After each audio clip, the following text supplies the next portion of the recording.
326 BCE, the Indus Valley. Alexander has reached the limit. For almost 10 years, his army has followed him from Macedon to India.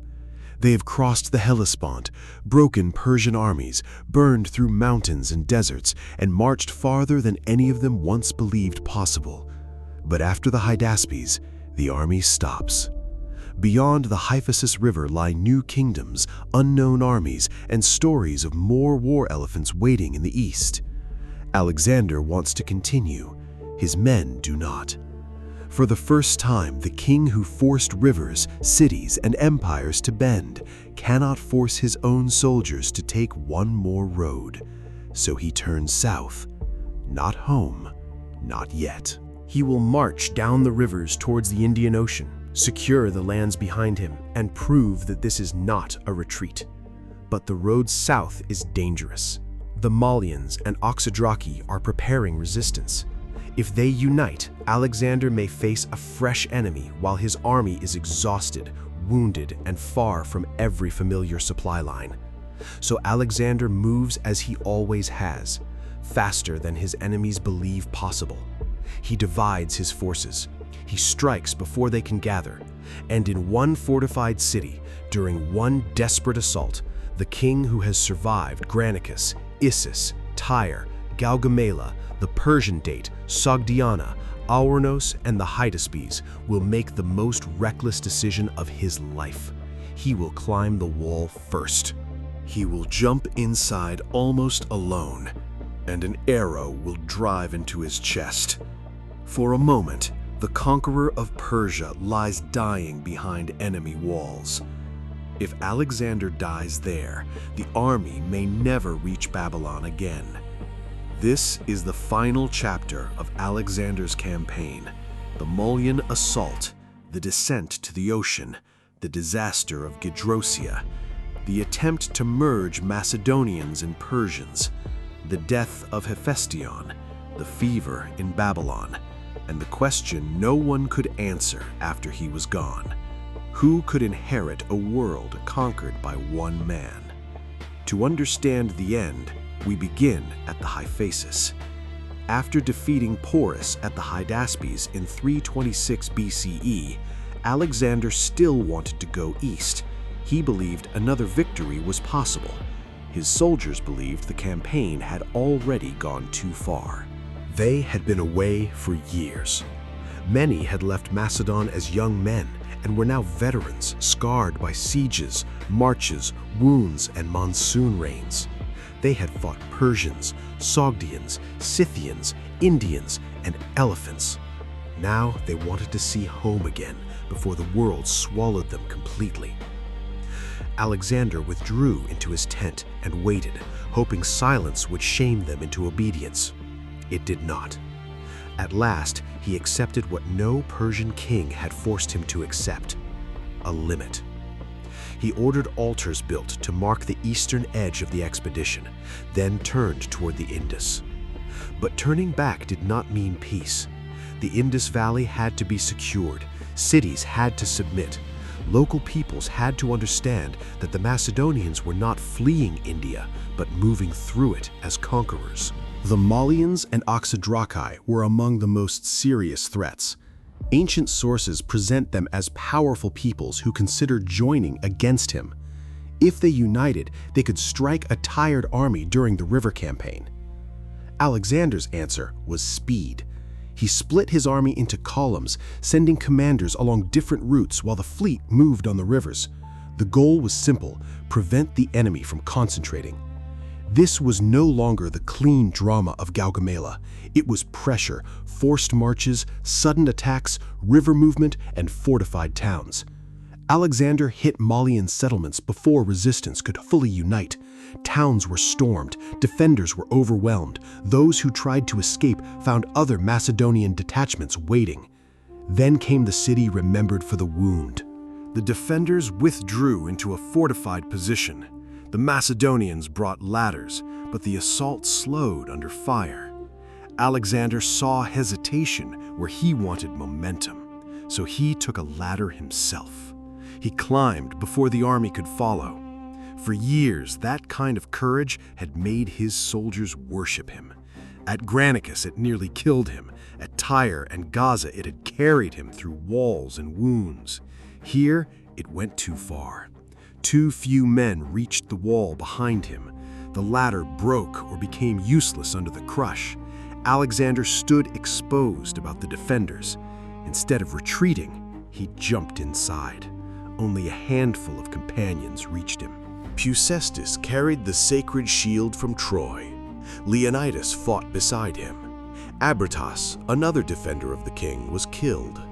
Inside the city, Alexander was almost alone. The defenders surrounded him. Then an arrow struck.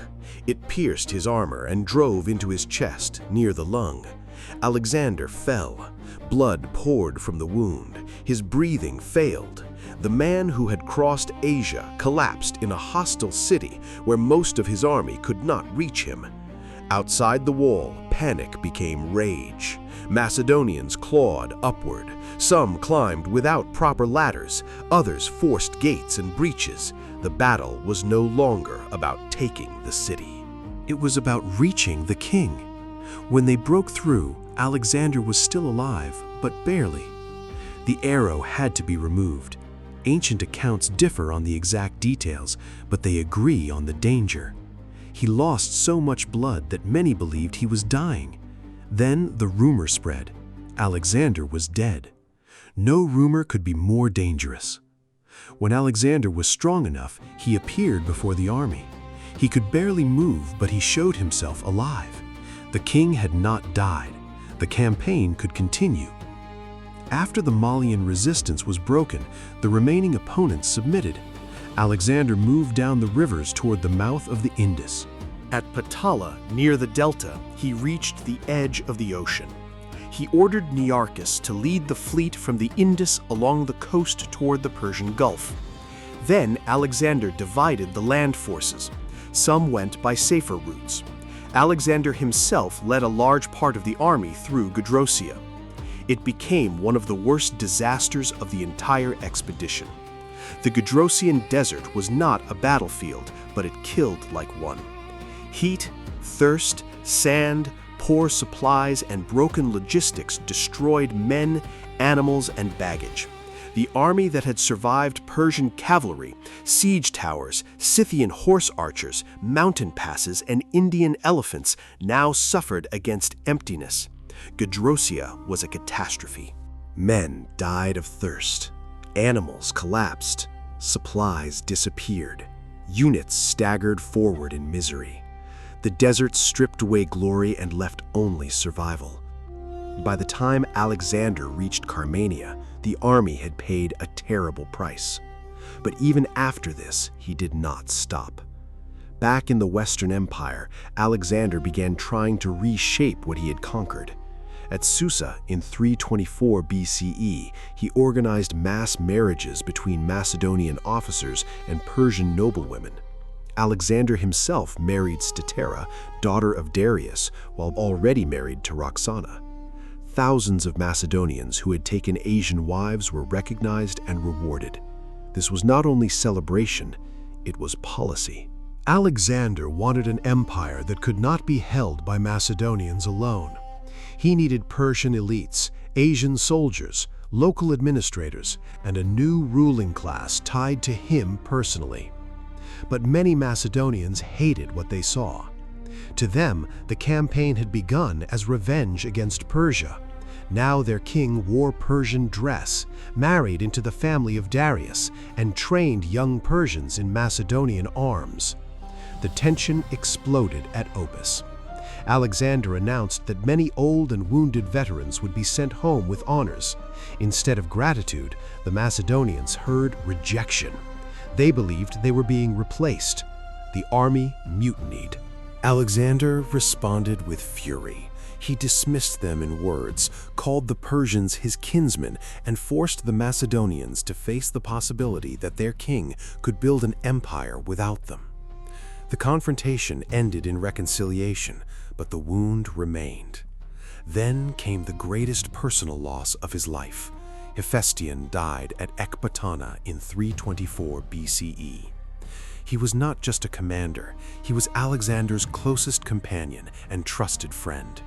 Alexander's grief was extreme. Ancient sources describe massive mourning, honors, and plans for a great funeral monument. Soon afterward, Alexander campaigned against the Koseans. The empire still had to be secured. Even after everything, Alexander was planning more. Arabia was next. Ships were prepared. Orders were given. Babylon became the center from which a new expedition would begin. But in 323 BCE, before the Arabian campaign could start, Alexander fell ill in Babylon. The illness lasted days. The sources disagree on details. Some mention fever. Later stories accuse poison. Modern explanations range from infection to disease, but the truth cannot be established with certainty. Alexander had survived Granicus. He had survived Gaza. He had survived the Mallian arrow. He had survived deserts and mountains. But in Babylon, at 32 years old, he died. He left no adult, uncontested heir. And that was the fatal weakness of everything he built. His half-brother, Aridaeus, became king as Philip III, but he could not rule independently. Roxana was pregnant, and when her child was born, he became Alexander IV. On paper, the Argead dynasty continued.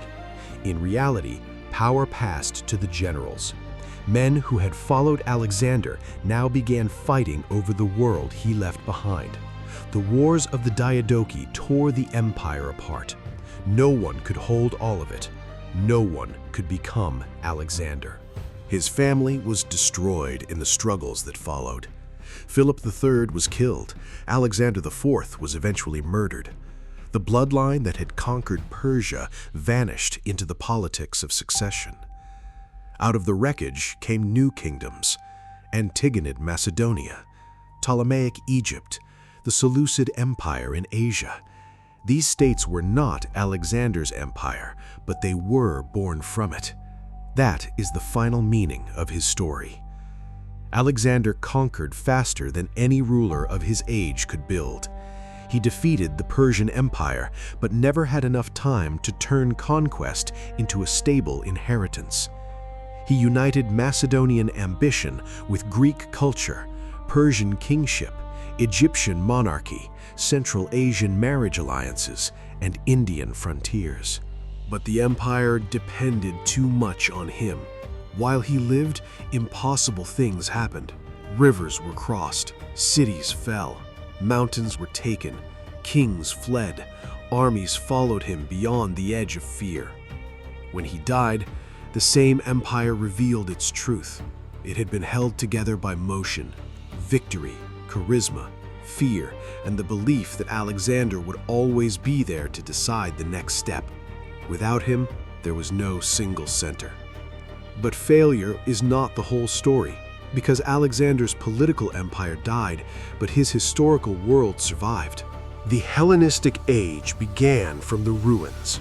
In Egypt, Alexandria became one of the greatest cities of the ancient world. In Asia, Greek and local cultures mixed in cities, armies, markets, temples, and courts. This series began with a young ruler crossing into Asia with limited money, impossible ambition, and an army that trusted speed more than safety. It ends in Babylon, with that same ruler dead, his plans unfinished, his empire already waiting to be divided. Alexander did not create a lasting, unified empire. He created something more unstable, more violent, and more enduring in another way: a new world. A world where Greek and Eastern traditions collided, blended, and transformed each other for centuries. He reached the end of the known world, but the real ending was not a battlefield. It was the silence after him. The moment when every general, every satrap, every soldier understood that the man who gave the empire direction would never give another order. His life was a chain of victories. His death was the beginning of another war. And his legacy was the question every conqueror after him had to face. Is it enough to win the world if no one can hold it when you are gone?